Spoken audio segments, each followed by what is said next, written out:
kabayo man sa katatrabaho sa peryahan, si Romel, banidoso raw talaga pagdating sa katawan.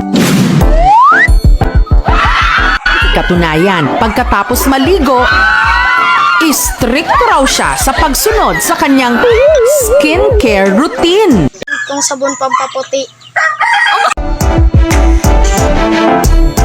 At ang sikreto raw para laging hydrated pag inom ng tubig. Katulong yung tubig pampapugi. Pero si Romel, hirap pa rin daw ma-achieve ang pangarap niyang glass skin, katulad sa mga Korean actor at singers. Maliban sa mabusisi, magastos din daw. Not until nakilala niya si Blush Me. Hindi po ito makeup kundi filter sa TikTok. Kita nga ng itsura kapag naka-filter. Hep hep hep! Bago ang kanyang instant transformation, kilalanin muna natin ang kilabot perya boy. Hindi katulad sa kanyang TikTok videos. Mahiyain daw talaga si Romel. Pirming nagtatrabaho, tagatanggal ng gamit sa pinapasukan niyang peryahan. Kapag wala akong pera, nabamakla na lang ako, binibigyan ako ng 50 pesos at isang kalapate.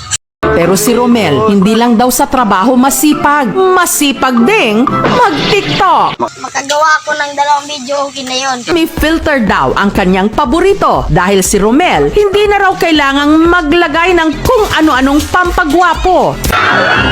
Si Romel naging instant celebrity.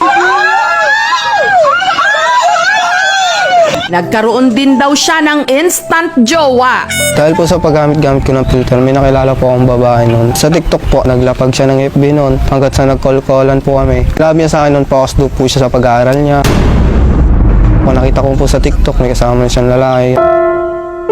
Pero ano nga kaya ang magiging itsura ni Romel kapag hindi siya gagamit ng filter, kundi totohanang makeover?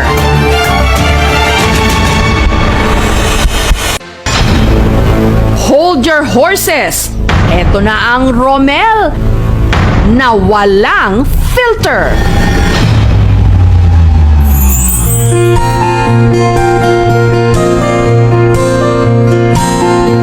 Huyo kayong